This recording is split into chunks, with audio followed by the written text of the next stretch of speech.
Web TV Info.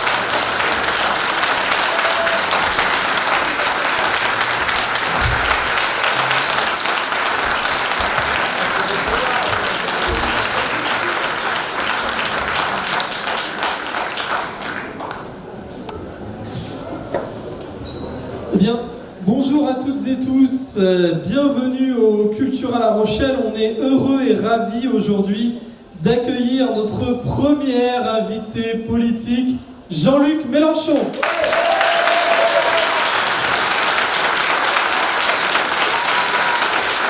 Alors, on peut l'applaudir, on peut l'applaudir.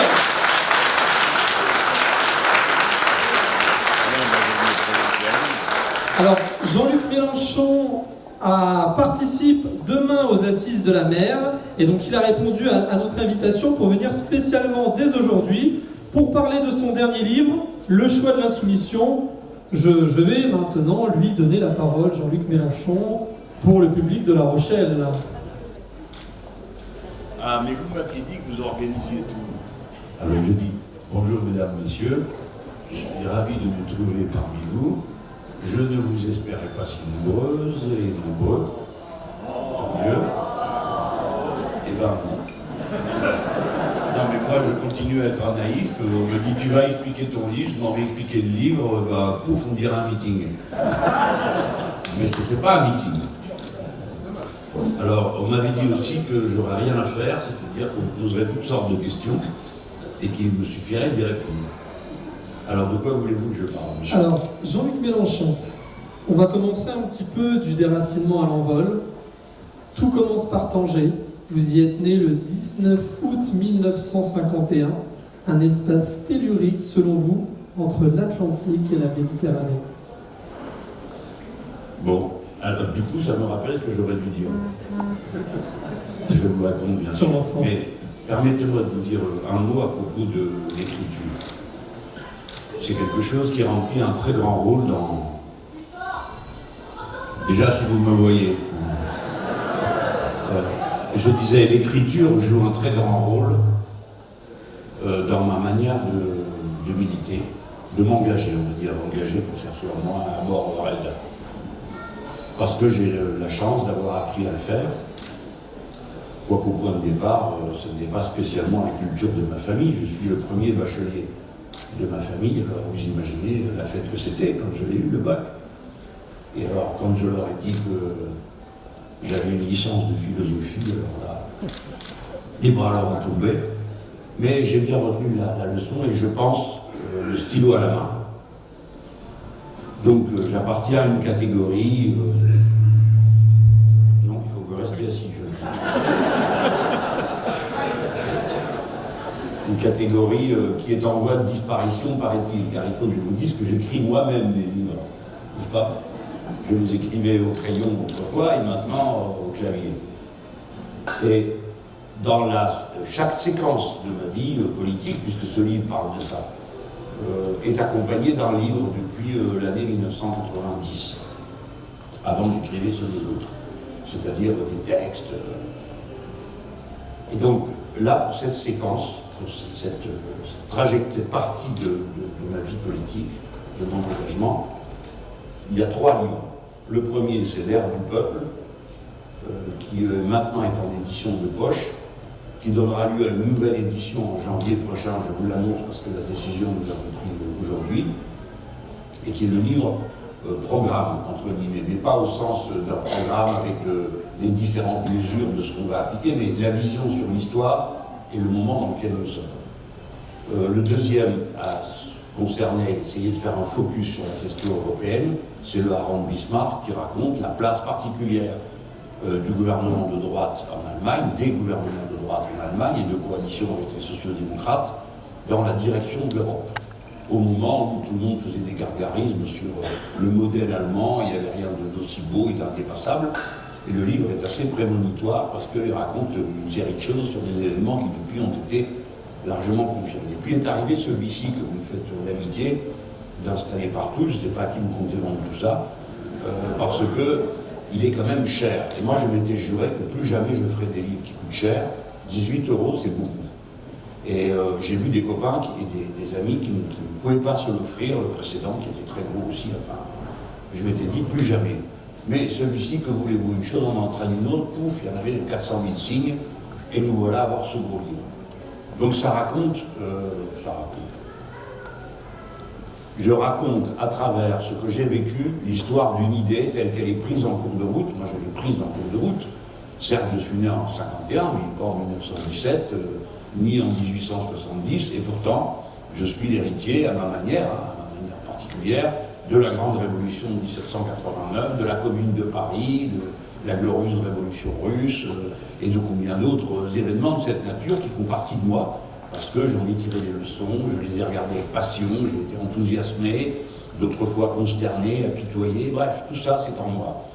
Et ça raconte comment, l'ayant prise en route, c'est-à-dire, pour faire bref, après un éveil, on va dire, juvénile sur les événements de 1968 en France, dont nous avons tendance à penser que c'était un événement français. Non, c'est un événement mondial, 1968.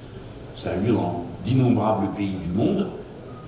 La nouvelle jeunesse, celle qui venait d'être scolarisée dans les universités, la jeunesse issue des parents sortis vivants de la guerre, fait irruption et déclenche quelque chose qui est contenu dans une classe ouvrière qui, à l'époque, s'est considérablement étendue. Aujourd'hui, tout ça est loin derrière nous, mais la classe ouvrière des années 60, c'est une masse humaine considérable qui a bouleversé pour la première fois les paysages, les habitudes de vie. Les campagnes se sont vidées en France.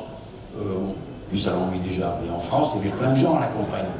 Et c'était extraordinaire d'arriver dans une HLM.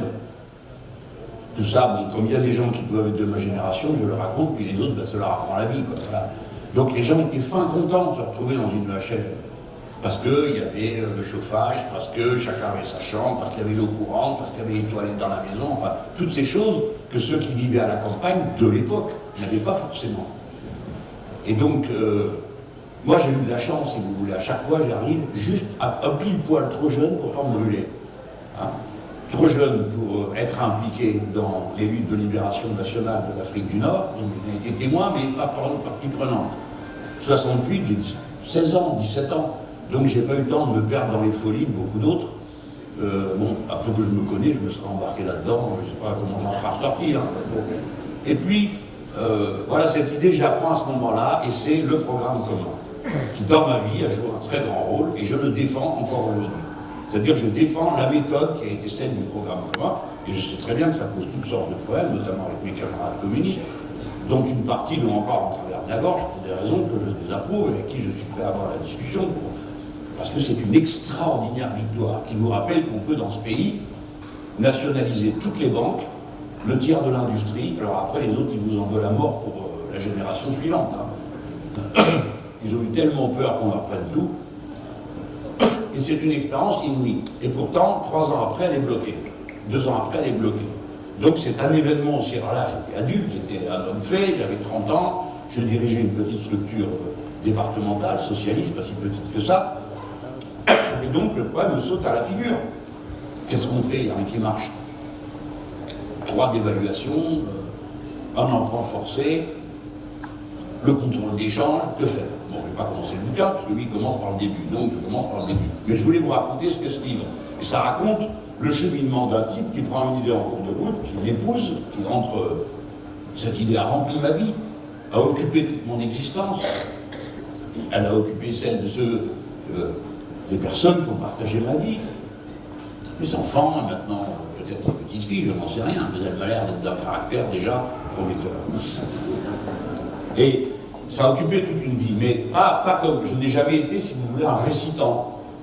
Quelqu'un qui répète tout le temps la même chose sans se préoccuper de savoir si ça correspond encore au fait ou pas. Et le contact avec les révolutions d'Amérique latine m'a rebrassé. J'appelle ça les mettre les doigts dans la prise. Je suis allé voir, ça n'a rien à voir avec ce que je connaissais. Et j'ai été réactivé par ça jusqu'au point où je me trouve aujourd'hui, qui est dans une période terrifiante, où il y a la montée de la guerre universelle qui pourrait se produire, où il y a une catastrophe écologique qui pourrait mettre fin à la civilisation humaine, qui nous pend au nez, comme sous les yeux, et je me trouve, ce sont les circonstances, que voulez-vous, ça peut arriver à tout le monde, même à vous, hein, et me voilà à être premier de cordée. Mais je n'avais pas prévu ça. Il y a des gens, ils préparent ça depuis qu'ils sont gamins, ils veulent être pape, empereur, ou je sais pas quoi, pas moi. Hein. Moi, je voulais être un écrivain. Et ma spécialité en littérature, c'était la poésie du XVIe siècle. Heureusement, j'ai rencontré les métallos qui m'ont appris ce que c'est que les qualifications ouvrières, et les militants de la gauche pour m'apprendre tout le reste. Hein. Bon, voilà. Alors, donc ça commence, et on me dit quel est le rapport avec le début? Bah, honnêtement, il n'y en a pas. Les gens passent leur temps à se chercher des racines et des raisons profondes dans leur enfance profonde. Et moi, j'appartiens au camp progressiste, donc à la philosophie des Lumières. Je pense qu'on se construit toute sa vie. Et jusqu'à son dernier souffle, on se change, on se transforme, on se construit. Alors j'admets qu'évidemment, l'endroit où je me trouvais a une influence sur moi. Il n'y a pas plus bel endroit.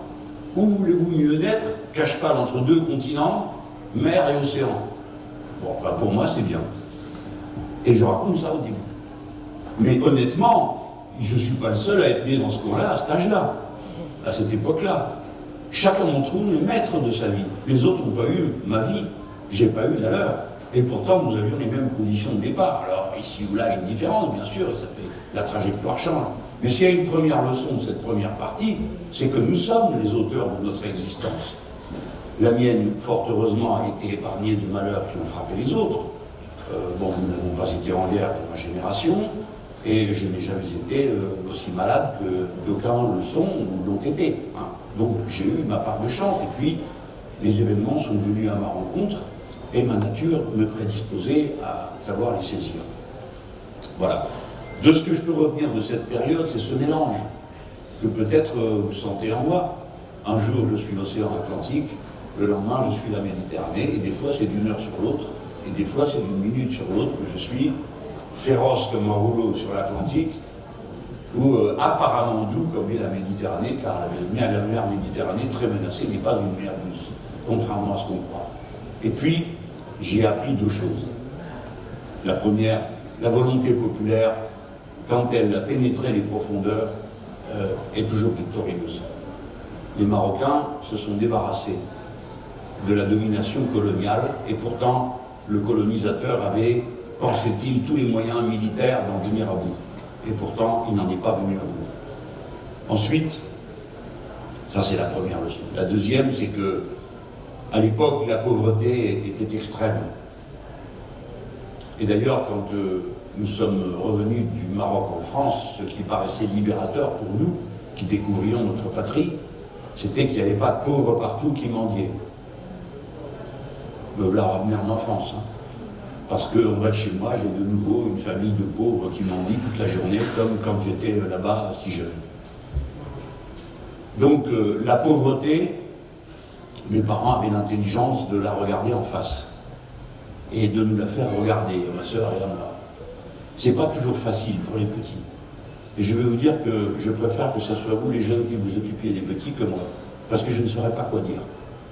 Parce qu'à la maison, on dit partage avec ton frère, partage avec ta sœur. Occupe-toi de l'autre. Et puis ensuite, on arrive dans la rue, on passe à côté de quelqu'un qui est couché par terre, et qu'est-ce qu'on fait? Rien. Parce qu'il faut dire les choses comme c'est, parce qu'on ne peut rien faire. On peut donner une pièce, faire un sourire, être aimable, mais c'est le maximum de ce qu'on peut faire. Si bien que nos cœurs s'endurcissent. La pauvreté n'est pas la malchance. Ce n'est pas vrai. Les pauvres ne sont pas responsables de leur pauvreté. C'est le système qui les a broyés, qui les jette là, et qui les ayant jetés là, ensuite vous pourrit le cœur à vous. Première leçon, les pauvres. La deuxième, celle-là maintenant je peux l'avouer, parce qu'autrefois ça ne se faisait pas. C'est la compassion pour les bêtes. Il se trouve que dans ma famille, on y faisait attention, et qu'on était sensible à la souffrance des animaux. Mais elle était à l'époque la conséquence de la vie très dure pour tout le monde. Les humains ayant une vie dure, traitaient durement les animaux. Mais maintenant, il n'y a pas de raison. Alors c'est pourtant maintenant qu'on fait à échelle industrielle souffrir des milliers d'animaux qui sont des êtres sensibles, et que la manière de les traiter préfigure tellement la sauvagerie de la société dans laquelle nous sommes. Et je ne le supporte pas. En tout cas, voilà, c'est ces 3 leçons pour la première partie du livre, et il y en a quand même 7 de parties. Alors, Jean-Luc Mélenchon, j'aimerais un petit peu revenir sur votre désir de politique, sachant que votre famille, on le rappelle, était ni de gauche ni de droite. Hein. C'est-à-dire de droite. Alors, non, ils ne me l'ont jamais dit, pas leur sang, mes anciens. Mais bon, je crois qu'ils n'avaient pas trop d'intention politique. Ils tâchaient de bien faire, ils étaient follement patriotes, ça c'est clair. Je ne sais pas s'il y en a beaucoup parmi nous, parce que nous avons une période catholique, et puis du fait du divorce de mes parents, nous voilà excommuniés. Fin de notre période catholique. J'en parle maintenant avec humour, à l'époque ça me paraissait... je n'ai rien à... Ne retenez pas ce que je dis comme une parole, ni contre la foi, ni contre l'Église, ni contre le catholicisme, c'est pas le sujet. Hein. Je vous raconte ça avec le sourire, parce que voilà, c'est la vie. Hein. Mes parents n'étaient pas... mais ils étaient très patriotes. Alors à la fin de notre période catholique, nous avons engagé une super période patriotique. C'est-à-dire que le dimanche, puisqu'on n'allait plus à la messe, eh ben, on mettait à fond les ballons de la musique militaire. Donc je connais à peu près toutes les sonneries de l'armée française et les principales musiques militaires de notre pays, si bien que quand je passe à l'étranger, je reconnais les sonneries comme c'est les Français qui les jouent. Alors, honnêtement, ça m'a traversé. Je suis patriote. Je ne vais pas vous raconter d'histoire, je le suis. Alors, il y a des gens qui confondent ça avec le nationalisme. Ah non, pas du tout. Moi, je déteste personne, j'aime mon pays, c'est pas pareil. Hein. Et voilà. Alors, ils n'étaient ni de droite ni de gauche. Je dis, quand on commence à dire ça, en général, c'est qu'ils sont de droite. Hein. Alors, peut-être, eux, je ne sais pas. En tout cas, ils étaient très boy scouts, vous voyez, le genre. Donc, on s'occupe des autres, bon, on fait du truc. Alors, quand c'est la fête de je ne sais pas quoi, moi, comme je vous l'ai dit, je suis né au Maroc, donc il y avait toutes les religions, là. Il y avait les juifs, les musulmans, les catholiques, jusque-là, c'est que des choses que vous connaissez, mais il y avait aussi les sikhs, je ne sais pas quoi, tous les peuples du monde. Évidemment, chaque fois qu'il y avait une fête dans une communauté, bam, tout le monde faisait la fête. Hein. Donc, moi, je suis un ardent partisan des fêtes religieuses, parce que pendant ce temps-là, on ne fait rien. Hein, ou on fait la fête. Je blague, mais vous me comprenez de l'état d'esprit. Ça ne vous rend pas sectaire, ça. Ça fait quand vous avez pris l'habitude qu'il n'y ait pas 2 personnes qui se ressemblent, ben, à la fin, vous ne vous apercevez plus que les gens ne sont pas pareils. Vous voyez juste une personne.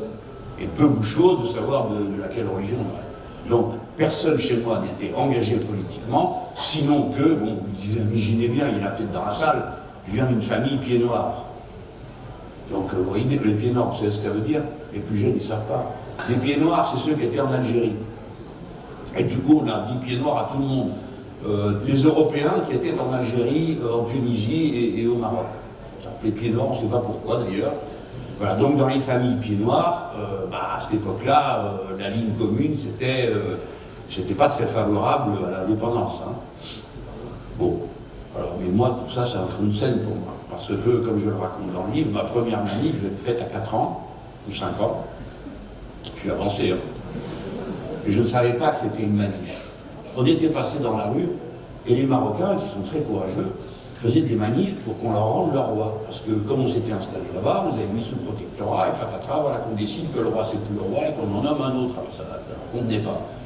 Et ils manifestaient. Et alors il y avait des manifestations la nuit avec des flambeaux, c'était magnifique, alors avec la discipline ouvrière, parce que c'était les syndicats ouvriers qui faisaient le gros de la troupe. Hein. Et alors ils avaient un flambeau, et puis ils criaient Yahya Ben Youssef, grand val. Ça voulait dire Ben Youssef, Sidi Mohamed Ben Youssef, le roi du Maroc, Mohamed V, il voulait le récupérer. Et Sidi, alors Yahya, ça veut dire oui, oui, je sais pas quoi, enfin, ce qu'on veut. Et puis, Grand Val était le résident général de France au Maroc. Donc, moi, 4-5 ans, qu'est-ce que je vous dis? Pour moi, ça faisait une phrase. Donc, me voilà rentré à la maison, comme je trouvais ça très beau, tous ces gens qui défilaient avec un truc. Donc, me voilà faire le tour de la table, à crier Yahya Ben Youssef, Grand Val. J'avais 5 ans quand même. Donc, alors bon, je me suis pris une tape, on va dire, parce que c'était pas trop le style de la maison de faire des manifs autour de la table, mais j'ai participé à une manifestation pour l'indépendance du Maroc. Voilà. Je tenais à ce que vous le sachiez tous, quoique je n'ai eu que 5 ans. Et ma foi, je pense que je ne me suis pas trop trompé de choix. Voilà. Alors, il y a l'enfance, on a parlé du Maroc, on a parlé de votre désir en politique. Il y a surtout votre guide, François Mitterrand. Comment expliquez-vous que François Mitterrand ait pris une telle importance pour vous? Bon, je récuse l'idée de guide. Et à ses cendres, François Mitterrand est mort depuis 20 ans. Et si je devais dire que j'ai eu des guides, ce sont plutôt des livres qui ont joué un grand rôle dans ma vie, dans mon évolution. Des livres qui vous paraîtraient improbables, et je ne veux pas faire le prétentieux en les citant. Mais par exemple, pour quelqu'un comme moi, la rencontre avec le matérialisme historique et avec la pensée de Karl Marx a été un événement foudroyant pour le jeune homme que j'étais, parce que ça mettait mes idées en ordre, et ça m'a permis d'aller plus loin après. Mais ça, oui, ça a changé ma vie. Bon, je vais citer que ça, puis comme ça sera bien conforme à l'image qu'on peut avoir de moi, mais je me considère comme d'abord attaché à l'école du matérialisme historique, hein, c'est-à-dire l'application de la méthode du matérialisme à l'histoire. Le matérialisme, ça ne veut pas dire quelqu'un qui croit qu'au bien matériel, hein. C'est une façon de, on pourrait dire le réalisme, hein, c'est-à-dire qu'il part du réel, des rapports réels entre les choses, pour les expliquer, plutôt que des idées qui surplombent tout ça. Ça, oui. Après, je rencontre des gens dans la vie. Pour moi, les personnes sont très importantes. Très importantes. Et après, je sais bien qu'il y a des prétentieux qui naissent avec une cuillère d'argent dans la bouche, leur famille fréquente le beau monde et on voit toutes sortes de gens. Non, c'est pas mon cas, moi. L'époux de ma mère était contremaître au PTT, mon père était receveur des PTT, ma mère était instite. Bon, imaginez-vous que vous fassiez la connaissance et que vous fréquentiez le président de la République de votre pays, c'est quand même un honneur. C'est pas quelque chose où on dit « oh, je m'en fous, je suis pas d'accord avec lui ». Non, c'est pas vrai. Et celui-là, c'était l'homme du programme commun pour moi. Donc il avait une grande importance et il n'y avait pas besoin d'être très malin pour comprendre qu'il n'avait rien à voir avec la tradition philosophique à laquelle j'appartenais. François Mitterrand n'était pas marxiste et il était socialiste dans une vision, comment dire, un peu formelle. Hein, moi, il me dit, mais vous savez, j'ai toujours été de gauche, j'ai toujours voté toutes les lois de la SFIO. Pour moi, c'est pas tout à fait la même chose, mais il voulait dire, j'ai toujours voté avec les socialistes. Ce qui n'est pas toujours très vrai, soit dit par parenthèse. Mais il était dans cette situation. Et j'ai eu, je ne sais pas, maintenant je sais pourquoi, maintenant que j'ai mon âge, je comprends. Pourquoi moi? Et qu'est-ce que je faisais là?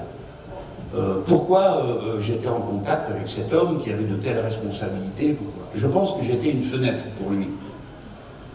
Dès que vous êtes à la tête d'un système, si petit soit-il, des murs se forment autour de vous. Des murs qui peuvent être très bienveillants, vos amis, votre entourage. Et à la fin, ce n'est pas que vous entendez que des satisfaits, ne croyez pas ça. Les gens qui vous entourent ont plutôt tendance à vous critiquer qu'à vous dire bravo. Mais vous êtes enfermé. Et l'art de diriger implique, d'abord c'est un art, moi je l'assume, je ne raconte pas d'histoire, hein, implique que vous ouvriez des fenêtres, que vous soyez capable d'entendre ce qu'il y a derrière votre propre mur. Qu'est-ce qui se dit? Mais pas pour entendre comme ça du bruit, pour comprendre ce qui se passe. Et je pense que j'étais une de ces fenêtres. Un homme jeune, incroyablement élu sénateur le plus jeune de l'histoire du pays, comme déjà ça avait attiré son attention, comment j'avais réussi à me faufiler là. Hein. Et puis, de temps à autre, il me disait, bon, le ton inimitable qui était le sien, lui avait le droit de poser des questions, mais vous ne lui en posiez pas. Parce qu'il se fermait comme une huître. Et je comprends ça maintenant. Parce que quoi qu'il dise, s'il disait oui, ben vous pouviez courir, oui, le vieux a dit oui. Bon, alors tout le monde, il a dit on fait, c'est stupide comme attitude. Donc il disait rien. Et il y avait un art de la conversation avec lui quand on en arrivait aux décisions. C'est-à-dire que, alors il dit, et vous, que comptez-vous faire? Alors on répondait, bah, je vais faire ci, je vais faire ça. Oui, si vous y tenez. Ça voulait dire, ça vaut rien. Ou alors il disait, ah, c'est intéressant, parlez-moi. Voilà. Ah, brillant, c'est brillant, c'est brillant. Mais j'ai compris ça, donc la relation était facile, parce qu'elle était libre. Il disait ce qu'il voulait, et moi aussi je faisais ce que je voulais. D'ailleurs, j'ai voté contre la guerre du Golfe. Je le rappelle parce que les gens disent Mitterrand idolâtre. Mais c'est pas ça ma relation avec cet homme. Je l'admirais trop pour l'adorer. J'avais de l'admiration pour lui, et surtout j'apprenais, chaque fois que je le voyais, j'apprenais quelque chose. Comment on fait ci, comment on fait ça, comment on représente le pays. Le vieux m'a trimballé avec lui dans 5 voyages officiels. Je peux vous dire que j'avais les yeux qui me sortaient de la tête de l'observer. Comment il faisait, comment il se tenait, comment il parlait, qu'est-ce qu'il faisait. Cet homme était malade à ce moment-là. Entre 88 et 95, il a souffert le martyre physiquement. Cet homme était impeccablement droit tout le temps, jamais une grimace, jamais un. Je l'ai vu une fois étalé dans un fauteuil, je venais le voir. Bon, j'étais malade de voir ça, je lui dis, Président, je ne vais pas vous importuner, je reviens. Non, restez là. Ah, il avait une serre d'aigle, vous savez, il nous attrapait comme ça, et puis il commençait à dire ce qu'il avait à dire. Donc je pense que ce n'est pas mon guide, ça a été une source d'inspiration et d'apprentissage. J'ai appris en le regardant faire. Et si un jour je vous sers à quelque chose à la tête du pays, vous saurez qu'il y a des bouts que j'ai pris là. Et j'ai toujours été, pour ma part, gourmand des êtres. Pas seulement des bonnes choses à manger, mais gourmand des êtres. J'ai appris de lui, je le respectais. Je n'ai pas envie de dire du mal de lui, alors que j'ai eu l'honneur de l'approcher dans ces conditions. Je ne vous dis pas que cet homme était parfait, mais rien de tout ça. Est-ce que votre père ou votre mère était parfait? Non, il ne l'était pas. Et pourtant, chacun d'entre vous garde du respect, de la considération et de l'apprentissage de ses anciens. Eh bien, c'est ce qu'il a été pour moi. Je suis très heureux d'avoir eu cette chance énorme de pouvoir le rencontrer et l'approcher. Et après, je fais la part des choses. Et notamment avec beaucoup de mes amis, si je vais répondre à la question suivante. Non, allez-y, posez-la. C'est pas correct. Lui, il a bossé, hein. Il a dû lire tout le bouquin en plus. Vous vous souvenez de votre première rencontre avec François Mitterrand? Est-ce que vous pouvez nous raconter comment c'était la première rencontre? La première rencontre est la suivante.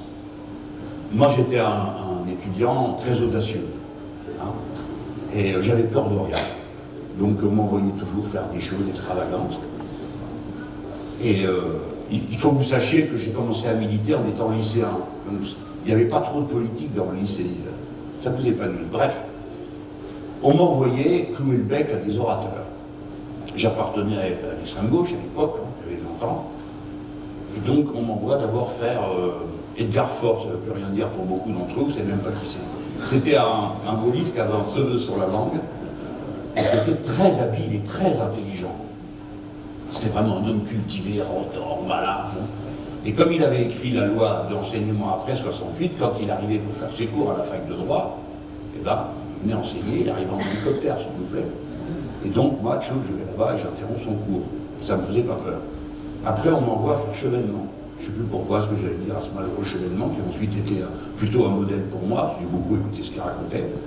C'était une grande salle, il y avait 3000 personnes, et je devais aller expliquer un truc qui n'était pas debout, à mon avis.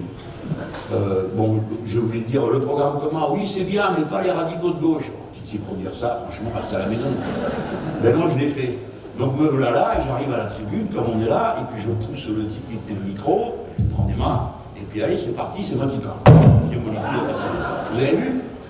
Donc, je prends, et alors on me dit, bon, il y a Mitterrand qui vient au Cursal à Besançon, il faut là. J'y vais. Et j'y vais vraiment déterminé à me dire, celui-là, je ne vais pas le rater, parce que bon, il n'a rien à voir avec moi. J'arrive dans la salle, et je tombe sur le vieux en train de faire un discours. Il passe d'un truc à l'autre, et il se met à parler du bonheur. Et je ne sais pas comment vous dire, les bras m'en tombent. Je commence à l'écouter, et me voilà embarqué. Et ça a été comme une expérience, comment dire, de retour aux fondamentaux. Parce que quand on est jeune et qu'on a l'esprit de système, il y a un moment où on devient sec, même si on est jeune. On récite. Blablabla, le texte, le machin, le truc, bon, la ligne, on devient sec. Et puis souvent on est intolérant. Je ne dis pas tout le monde, mais vous savez, on est plein d'incertitudes, c'est comme ça et pas autrement. Et alors là, vous tombez sur un type qui se met à vous parler du bonheur. C'est-à-dire, au fond, des raisons que nous avons de nous engager pour tâcher chacun de prendre à la vie la part qu'elle peut nous donner de joie, de petits bonheurs simples. Et on demande à la société de ne pas rendre ça impossible en nous créant des conditions de vie abominables, ou blablabla, où on étant mal soigné, nos enfants mal éduqués, etc. Ça m'a ressourcé, vous voyez. Et du coup, plouf, plus d'énergie pour aller lui couper la parole. C'est le contraire, j'aurais bien aimé que son discours dure je ne sais combien de temps. Voilà ma première rencontre avec lui. Et la deuxième, je vous la raconte juste pour que vous vous en souveniez. Il avait fait un meeting, il était tombé sur un candidat inepte qui faisait le malin, du genre « Oui, moi je suis un homme libre, je ne suis pas un homme de parti. » Alors il dit ça dans le premier secrétaire du PS, c'est pas très malin. Ça veut dire quoi? Qu'il n'était pas un homme libre? Bon. Le vieux s'en est bien sorti. Pif, pas pause, de tarte, et c'était terminé. Il avance et après, bon, il y a la petite réunion, vous l'avez faite avant. Avant, ils m'ont fait des gourmandises là-haut. Là, c'était après. Puis nous, ben, c'est des trucs de militants, quoi. Des chips, des cacahuètes. Là, ce n'était pas des chips, c'est des cacahuètes. Hein. Des chips, c'est des cacahuètes. Alors bon, quand on a fini de parler, qu'on a fait un meeting, en général, il faut un moment pour décompresser. Hein. Et c'est un moment qui est tragique, il y a des chips, c'est des cacahuètes. Parce que tout les cacahuètes, vous les mangez, c'est boulimique, quoi. Vous défoulez sur les cacahuètes. Très mauvais pour la ligne, ni chips, ni cacahuètes. Mais c'est le moment aussi où plein de gens viennent vous demander plein de trucs. Et le vieux impérial avait une formule dans ces cas-là, en tout cas pour moi. Non, s'il vous plaît, pas votre catéchisme. Bon. Vous comprenez? Voilà, moi je venais pour réciter mon truc. Alors voilà, la deuxième fois. Alors j'en ai tiré une leçon dans le livre, j'ai dit, jeunes gens, pas de catéchisme à l'heure des cacahuètes. Parce que pour pas répondre, vous bourrez de cacahuètes 2 fois plus. Voilà ma première rencontre. C'est très romantique à mon histoire. Alors, Mélenchon, j'aimerais savoir comment votre vocation initiale vous a amené à avoir une carrière politique. Est-ce le hasard ou les rencontres? Et j'aimerais savoir si aujourd'hui, vous vous dites faire politique ou faire de la politique.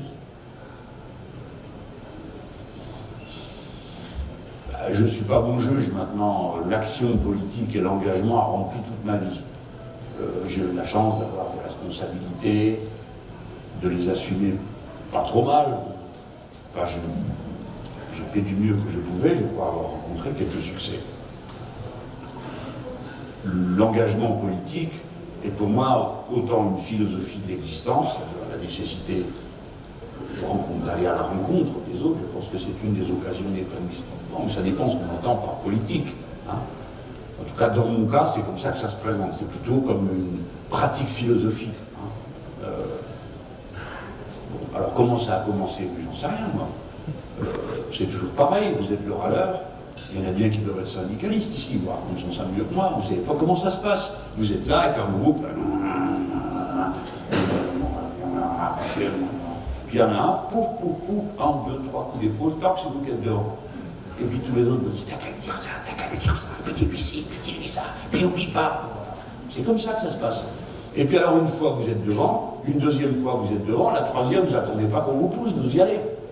Parce que bon bah il faut le faire. Et puis je résume de manière un peu humoristique, mais c'est pour dire qu'il ne faut pas toujours faire des grandes théories sur ce que sont des rencontres avec l'existence. Et que vous assumez des situations. Après tout, j'ai choisi, personne ne m'a obligé à faire ce que j'ai fait. Je ne vois pas qui pourrait m'obliger à faire quelque chose que je n'ai pas envie de faire. Mais ça s'est trouvé comme ça. Et puis ça a rencontré une manière d'être. Vous voyez, c'est là peut-être que je vais revenir un cran en arrière. Si les miens me disaient les pauvres, c'est pas juste qu'ils soient pauvres, on doit s'intéresser à eux, donne ta petite pièce, fais ci, fais ça, dis bonjour. Bon, bah, vous retrouvez ces mécanismes-là. Hein. Sauf qu'en réfléchissant, vous comprenez que la pauvreté et le pauvre, c'est pas tout à fait pareil. La pauvreté, on la combat, le pauvre, on l'aide. Hein, voilà. Toutes ces choses, ça vient avec la conscience. Alors donc, oui, la politique pour moi, l'action politique. Je sais qu'aujourd'hui, le mot a été tellement maltraité que quand on dit la politique, tout le monde pense, ah, les combines, c'est vrai qu'il n'y a pas de bon banquet sans cuisine, mais là, ça va quand même loin, quoi. Hein, cuisine et produits faisandés. Donc, ça fait beaucoup dans la circonstance. Mais je voudrais vraiment que vous sachiez que c'est pas forcément ça. Que s'intéresser aux autres, militer, s'engager, c'est de la camaraderie, c'est de l'ouverture sur le monde, on apprend des dizaines de choses auxquelles on n'aurait jamais pensé. Moi, je vous ai dit tout à l'heure, mon truc, c'est la poésie du XVIe siècle, donc là, avec les conventions de la métallurgie, comment marche la sécu, qui me l'a appris. Je n'ai pas appris ça dans les livres. Allez voir le film, La Sociale, là, il est très bien fait. Bon. C'est toutes ces choses auxquelles on va s'intéresser, on va lire un article, un autre, puis après le goût vous est venu, et vous savez, le savoir, ça s'empile, ça s'accumule. Hein. Voilà, donc je n'ai ni amertume, ni regret, mais qu'un sentiment de gratitude extraordinaire aux circonstances. Et puis, les gens que j'ai rencontrés. Mais quand je dis les gens, ça va de quelqu'un qui est dans une foule, vous ne savez pas qui c'est. Et puis vous bavardez et vous découvrez une vie extraordinaire. Bon, il n'y a pas longtemps, je faisais une manif avec un gars, qui n'était pas très à gauche d'ailleurs. Ce type, il a inventé la molécule qui débouche les aortes qui se bouchent. Il a dû sauver la vie de 400 ou 500 000 personnes. Alors je me dis, ah c'est bien, ils vous ont récompensé pour ça. Mais ils ont donné quelque chose? Bah ouais, j'avais un bon salaire. Je dis, vous n'avez pas... Il me regarde, il dit non, pourquoi faire? Il ne comprenait pas le rapport qu'il y avait entre l'argent et le fait d'avoir... Il y a des gens comme ça. Avant, c'était comme ça. Une fois, on a posé la question au gars qui a fait la photo sur le Tché. Vous voyez, c'est qui est partout là. On lui dit, ah, c'est bien, vous êtes content? Oui, oui, il était très content. Et alors, vous avez gagné des millions avec ça? Il dit, non. Ah, vous ne regrettez pas? Il dit, bah non. Non, j'ai fait une belle photo. Oh, je suis content, elle était belle cette photo.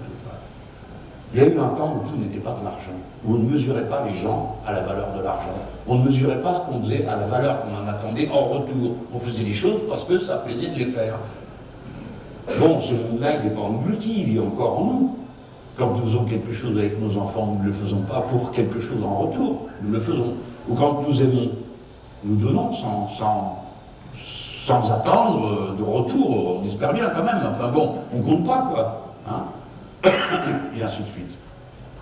Tout ça pour dire qu'on rencontre des gens extraordinaires. Alors il y a celui qui est dans l'orange, celle qui est là, qui fait des choses pas croyables. Et puis la vie est ce que je représente pour vous, pour certains d'entre vous, pas tous. Il y en a qui viennent voir vu à la télé ici, je suis sûr. Bon. Et puis les autres, il y en a qui partagent mes idées, j'en suis certain. Alors comme ça se sait, alors j'ai pu rencontrer des gens aussi incroyables que les présidents que vous connaissez, Hugo Chavez, Rafael Correa pour l'Équateur, Evo Morales. Souvent, je les ai connus avant, c'est-à-dire quand ils étaient comme moi, hein, que tout le monde lui jette des pierres. Alors là, on disait, oh, c'est un Indien, il n'y arrivera jamais. À l'autre, oh, s'il est trop gros, c'est un militaire, il n'y arrivera pas. Et ainsi de suite. Bah, si, il a bien fallu qu'ils se fassent à notre présence. Et là, ils vont avoir la surprise de leur vie là, qui arrive, en mai prochain. Voilà. Donc, rien que pour ça, hein,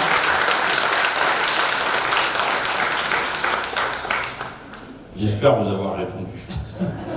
Vous n'êtes pas un journaliste. Alors, tout à l'heure, on parlait de François Mitterrand. En 1988, vous faites campagne pour François Mitterrand. 20 ans plus tard, en 2008, vous quittez le Parti Socialiste. Aujourd'hui, quel regard portez-vous sur un monde en plein bouleversement au cours de ces 2 décennies?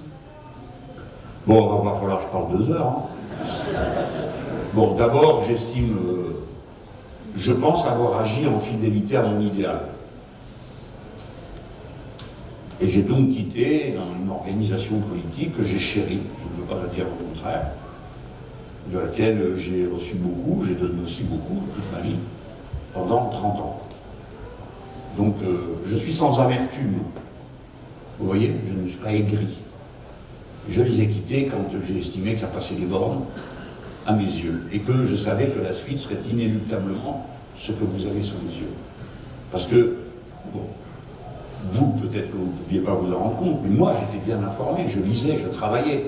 Et surtout, je voyais qu'ils n'avaient pas compris que le logiciel de base, on dit comme ça aujourd'hui, le logiciel, pour on va dire le programme, était mort.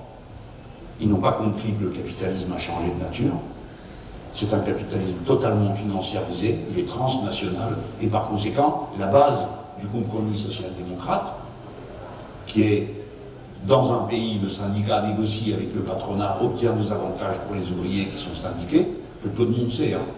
S'il y a autant de syndicalisation dans tous ces pays, c'est que vous n'avez accès aux avantages négociés que si vous êtes au syndicat.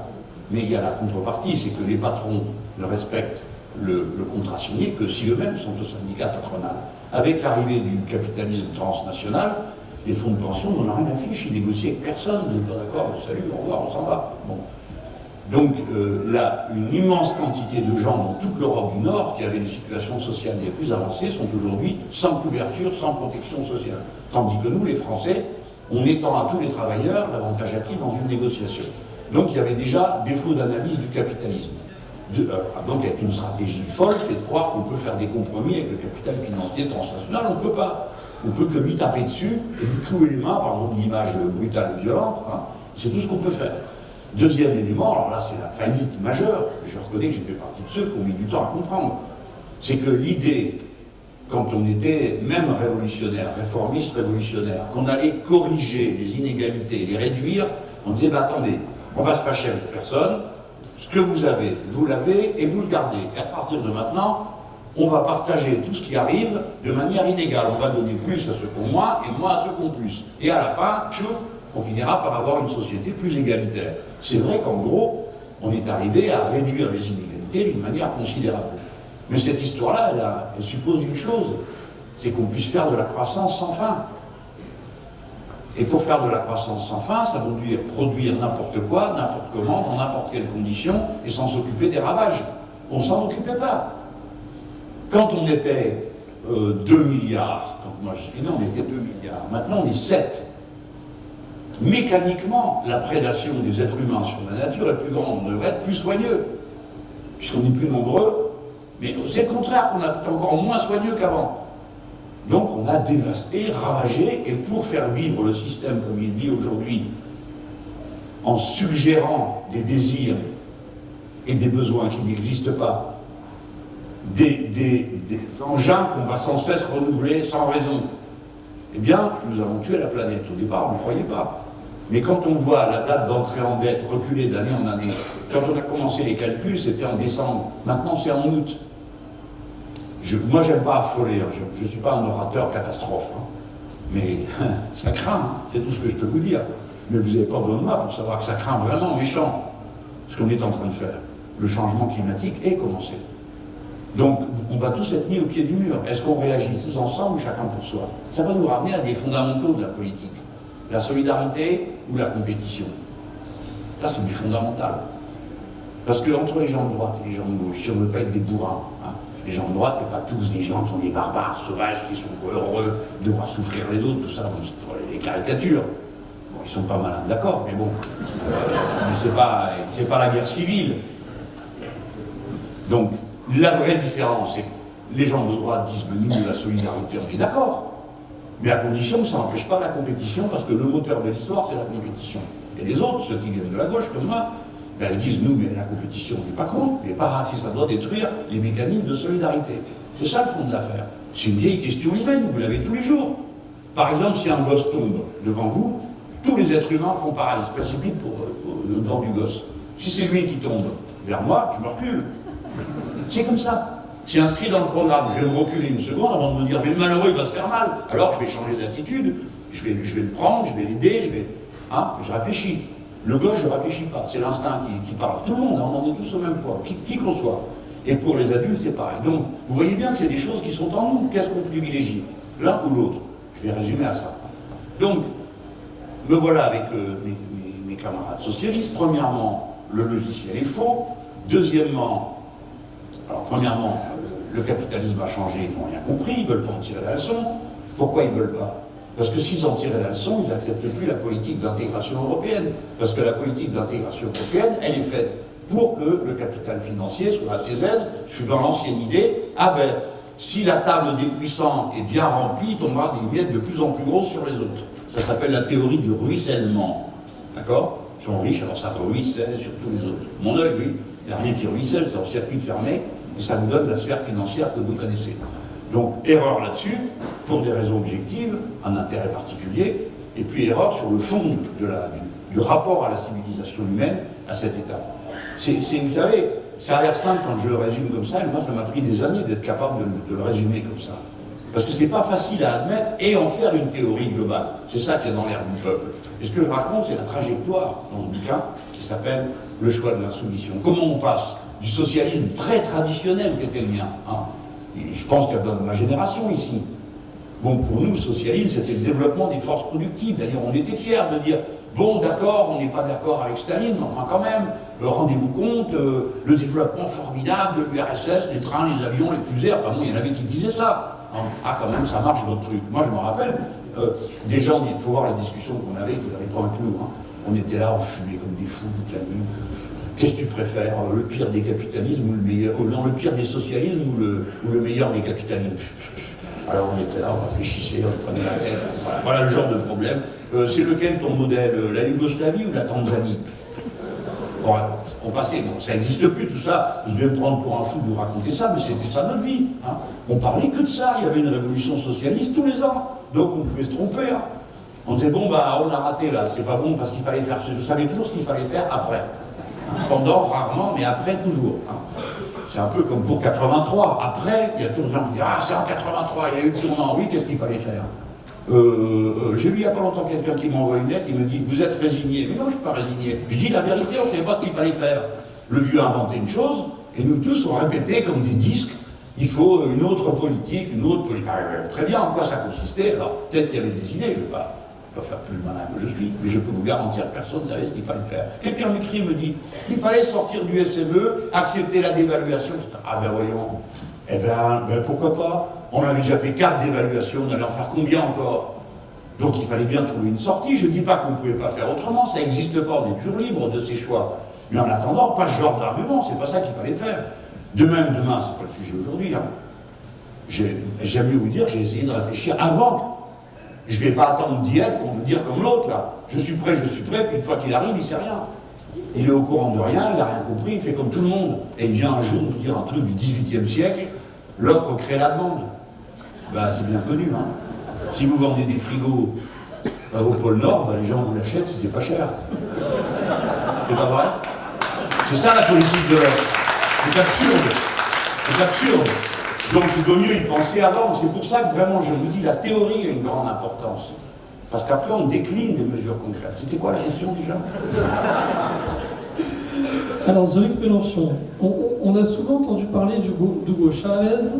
Alors, est-ce que les luttes latino-américaines ont-elles constitué pour vous une inspiration? Évidemment. Alors, il faut vous dire qu'en général, il me colle, la propagande nord-américaine est très bien faite. Je vous laisse penser que je suis un paranoïaque, je n'essaierai pas de vous convaincre. Mais je vous dis, la propagande des Nord-Américains est bien faite. Elle est méthodique, systématique, et d'un bout à l'autre de la planète. Et vous avez des gens qui sont repeints en tyran. Donc Hugo Chavez, qui sort de l'extrême pauvreté des millions de personnes, qui invente le référendum révocatoire, qui en perd un et qui accepte le résultat de l'élection.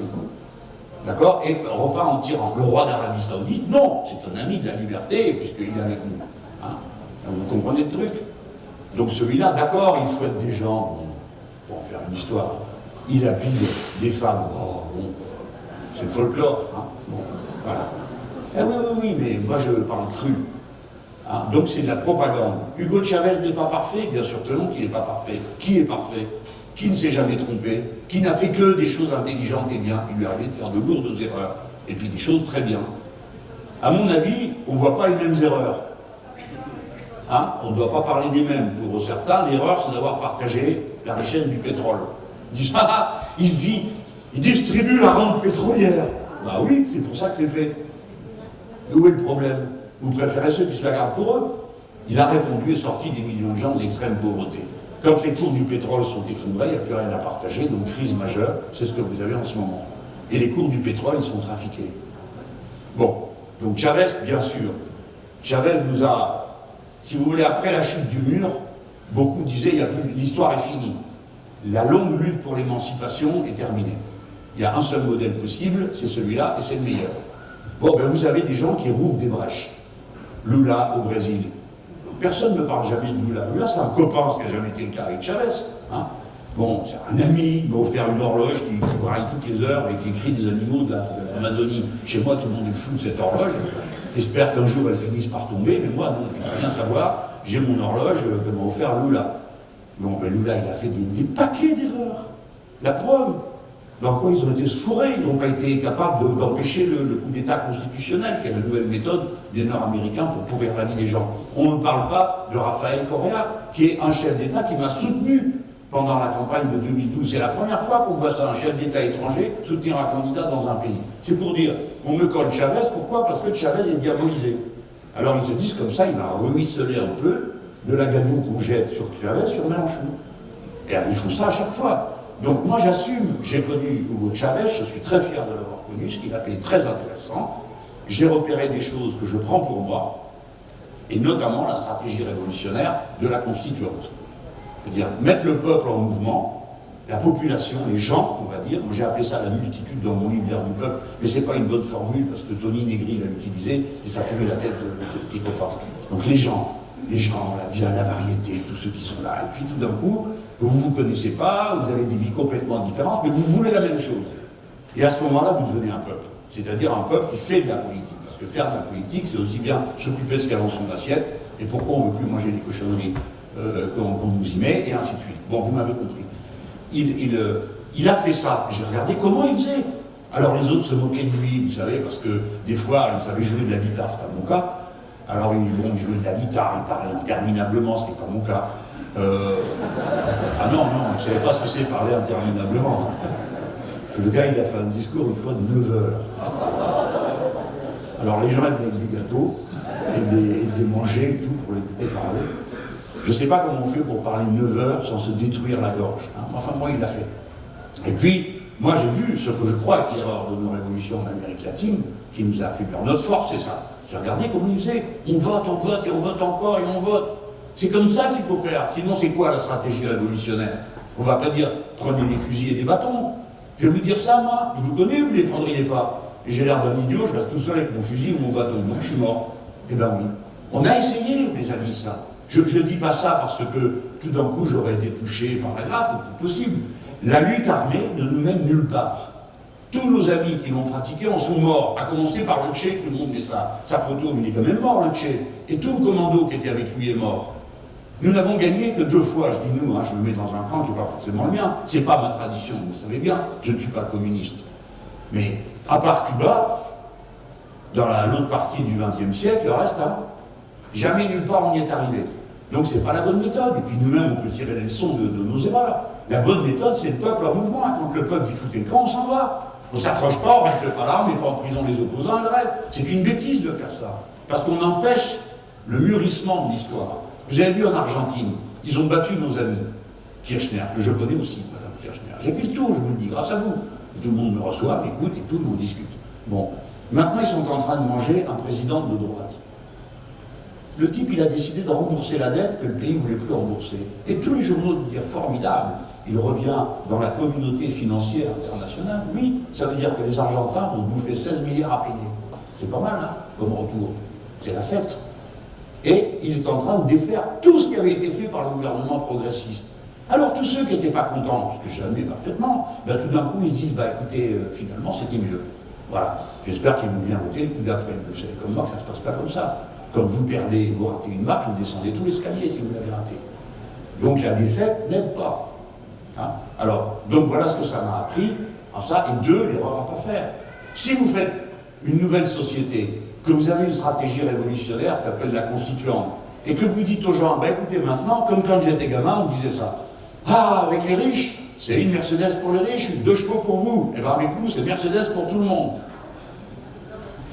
Bon, je ne me vois plus dire ça aujourd'hui, hein, mais à l'époque, on était très contents de la formule. Hein. Ça montrait que c'était le bien-être tel que le décrivaient les puissants. Leurs abus, leur vie indécente, leur accumulation grotesque, leurs loisirs ruineux, leurs pratiques inutiles qui étaient proposées comme modèle à tout le monde. Hein. Bon, je vous ai dit hier ce que j'en pensais, je pense que c'est immoral d'être milliardaire. Dites bien d'accord. À quoi sert d'être milliardaire, je vous prie? À quoi ça sert? À accumuler, donc à rendre des gens misérables. Bon. Et en plus, c'est des fous. Une fois qu'ils ont 1 milliard, ils en veulent un deuxième. Non, c'est sans fin. Bref, j'ai vu tout ça. L'erreur qu'ils ont fait, c'est de ne pas faire comprendre et expliquer et faire un programme de changement de la manière de produire et de consommer. Qu'est-ce que vous voulez? Si le résultat de la révolution victorieuse, c'est une crise d'obésité, parce que tout le monde peut aller dans telle et telle enseigne manger les cochonneries qui s'y vendent, tant mieux pour les gens qui ont du petit bonheur, mais c'est une catastrophe sanitaire. Et si, moi je l'ai dit hein, à quelques importants dirigeants, je lui dis, si on a fait tout ça pour que tout le monde se paye un 4x4 et fasse de la chirurgie esthétique, salut, je rentre chez moi, ça ne m'intéresse plus. Bon, il a rigolé parce qu'il avait l'humour, hein. Mais c'est la vérité. Donc nous ne pouvons pas nous contenter de changer la règle du jeu politique, quoi que ce soit très important. Il va falloir changer jusqu'à la manière de vivre. Vous ne pouvez plus continuer comme ça, parce qu'on va tout détruire, tout casser autour de nous. Donc il faut changer la manière de produire, la manière de consommer, et ça c'est une révolution culturelle de première grandeur. Hein. Regardez, juste pour que je devienne un peu moins carnivore. Je vois ce que ça m'a coûté. Hein. Je ne vous parle pas pour arrêter de fumer. Non mais là je vous parle de problèmes sérieux. Si vous ne voulez pas de ferme des 1000 vaches, vous n'aurez pas de la viande comme au prix où vous l'avez. Hein. Le prix va monter. Parce que vous aurez un autre type de viande pour ceux qui vont continuer à en manger. Et il faut qu'il y ait des prairies où les animaux paissent. Il le faut, ça, n'est-ce pas? Bon, donc il va falloir qu'on vous augmente. Si vous voulez acheter de la viande qui coûte plus cher, ou du lait qui coûte plus cher, donc il va bien falloir que je prenne ça à quelqu'un. Forcément qu'il va hurler. Hein. Et le MEDEF, l'organe le plus important du patronat du CAC 40, c'est la glande lacrymale. Ils pleurent, ils gémissent, ils hurlent. On croirait qu'ils n'en ont jamais assez, ils passent leur temps à ça. Donc on sait bien que ça va protester. À nous de faire la preuve que, d'abord, par l'implication populaire, que c'est de ce côté-là qu'on va aller. Alors j'en ai profité pour vous passer vraiment en résumé ma leçon de l'Amérique latine, mais d'abord j'ai un devoir, nous avons un devoir de gratitude à leur égard. Parce qu'ils ont mené des luttes formidables et maintenant le relais il est passé en Europe, c'est à nous. On a intérêt de se manier. Hein. Parce qu'il reste 3 pays, ou 4 pays dans lesquels on a encore une assise. Et puis tout le reste, la peste brune partout, toute l'Europe de l'Est. D'accord? Donc les amis, on est mal. C'est pas des gentils, hein, c'est des féroces. Et c'est des va-t-en guerre, notamment avec les Russes, c'est une absurdité. Bon, allez, je ne me lance pas dans la géopolitique parce que... Alors, quelle est la question suivante? Jean-Luc Mélenchon, on le sait, beaucoup de gens sont venus aujourd'hui, entre autres pour votre dernier livre, Le choix de l'insoumission. On sait que beaucoup de gens attendent quelques signatures. On va finir avec une dernière question, peut-être un peu plus personnelle. Aujourd'hui, le jeune Jean-Luc qui vous regarde, vous lui dites quoi? Et oh, c'est un truc de schizophrène, ça. Un différent dédoublement de la personnalité. Non, ça me regarde. Il va me dire à moi, vous le savez, ce que vous dites à vous-même, ça valait la peine. C'est pas ce que vous dites.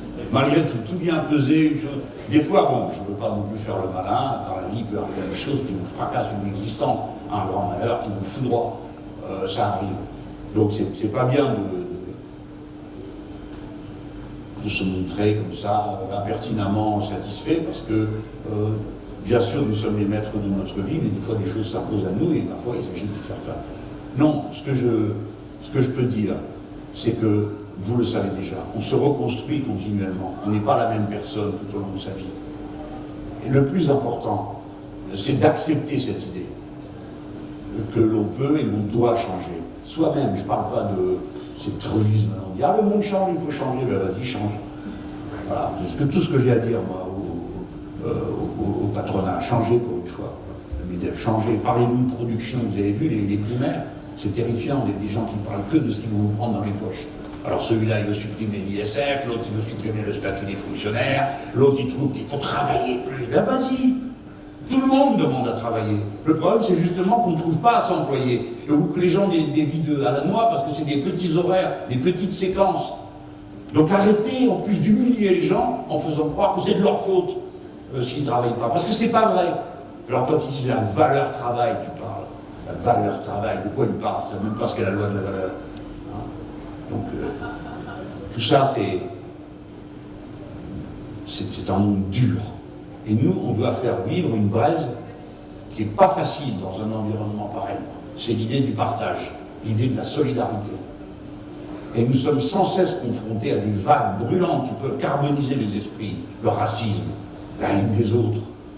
Alors de temps à autre, on trouve une cause. Un coup, c'est les juifs, après, c'est les musulmans. Maintenant, c'est les pauvres en ce moment.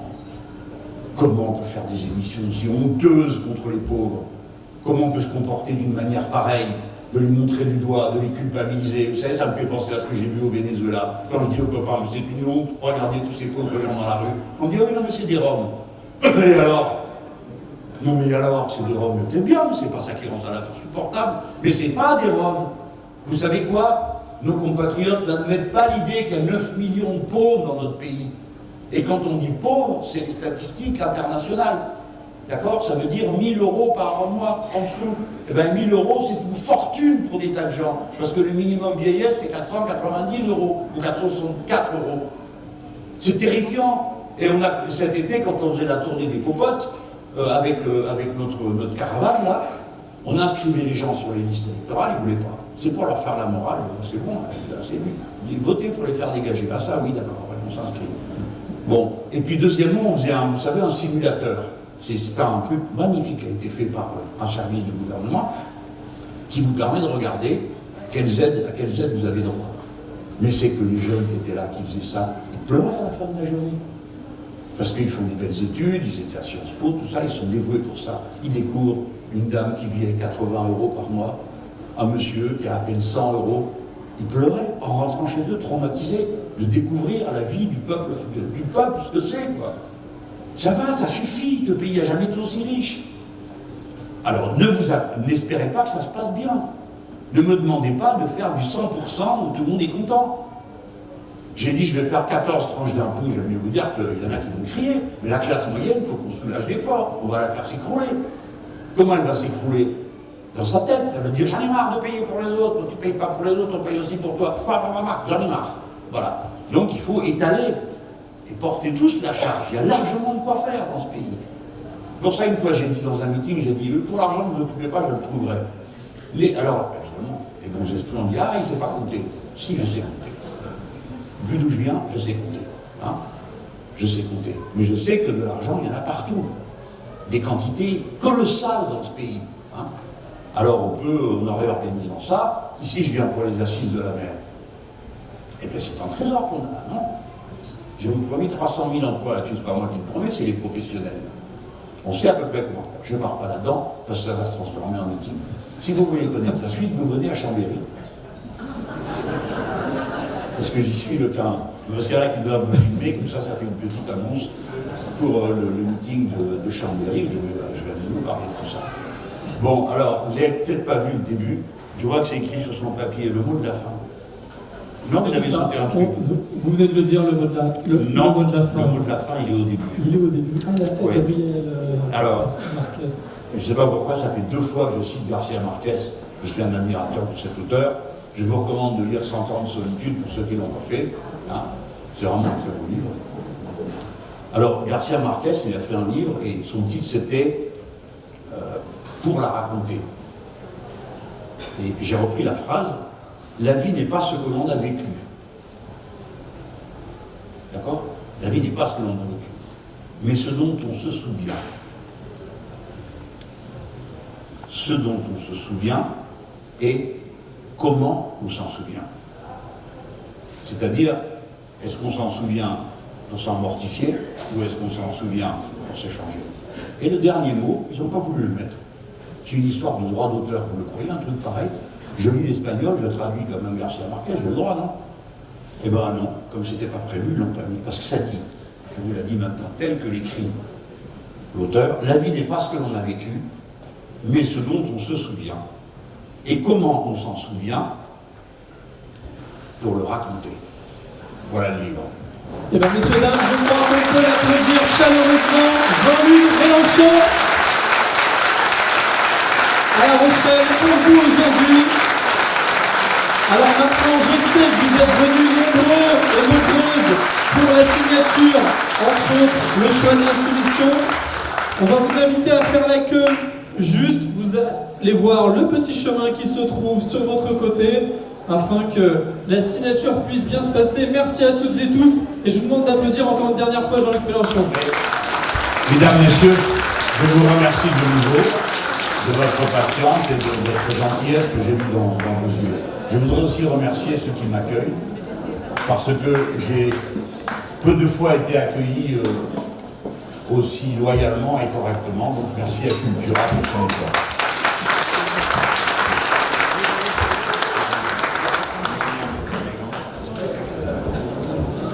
Merci, parce qu'il y a tellement de mal. Merci beaucoup.